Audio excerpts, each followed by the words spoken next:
खबर जो है वो यूपी से है। आपको बता दें वाराणसी में भी लगातार बारिश हो रही है और लोग इससे काफी परेशान हैं। गंगा के बाद अब वरुणा नदी भी उफान पर आई है। पहले तस्वीरें हमने आपको गंगा नदी की दिखाई थी जब जलस्तर लगातार बढ़ता जा रहा था। अब तस्वीरें जो है वरुणा नदी की देखिए, उफान पर यह नदी भी बताई जा रही है।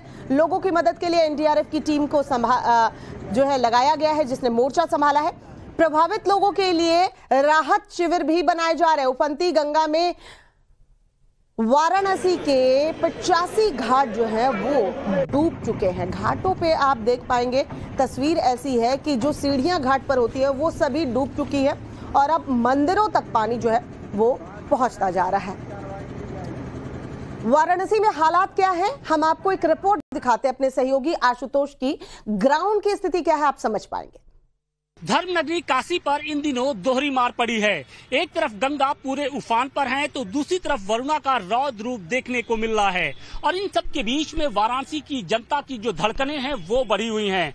इस वक्त हम वाराणसी के वरुणा कॉरिडोर के पास मौजूद हैं और यहाँ पर बाढ़ की वजह से क्या हालात बने हुए हैं उसकी जो तस्वीर है वो हम आपको दिखाने की कोशिश कर रहे हैं कि वरुणा के जलस्तर में लगातार वृद्धि होती जा रही है, जिसकी वजह से जो तटवर्ती इलाकों में रहने वाले लोग हैं उनकी परेशानियां बढ़ गई हैं। जो वरुणा का जो पानी है वो धीरे धीरे रिहायशी इलाकों में उसने घुसना शुरू कर दिया है। इसकी वजह से जो लोग हैं वो स्थानीय जो अपने जो सुरक्षित ठिकाने हैं वहां पर जाने के लिए एक तरीके से मजबूर हो रहे हैं। देखिए कि जो लोग हैं वो किस तरीके से अपने सामान के साथ इस वक्त जो सुरक्षित स्थान है वहां पर जा रहे हैं। इसके साथ ही हम आपको तस्वीरें दिखाने की कोशिश कर रहे हैं। तो मेरे ठीक सामने ये जो रास्ता आप देख रहे हैं ये वरुणा घाट से होकर सीधे नक्की घाट तक जाता है और इसकी वजह से जो हजारों लोग हैं वो एक आसान रास्ता उसको चुनते हुए जाते थे, लेकिन अब वरुणा के जलस्तर में वृद्धि की वजह से ये जो पूरा रास्ता है वो पानी में समाहित हो चुका है। इसकी वजह से जो स्थानीय लोग हैं उनकी मुश्किलें बढ़ गई हैं।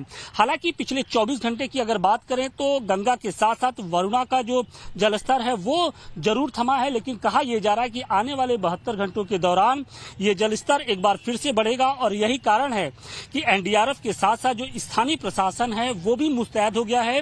उसने भी अपनी कोशिशें, अपनी तैयारियां शुरू कर दी हैं। जगह जगह बाढ़ राहत शिविर बनाए जा रहे हैं। इसके अलावा डीएम पूरे हर स्थिति पर एक तरीके से अपनी निगरानी, अपनी निगाह है वो बनाए हुए हैं।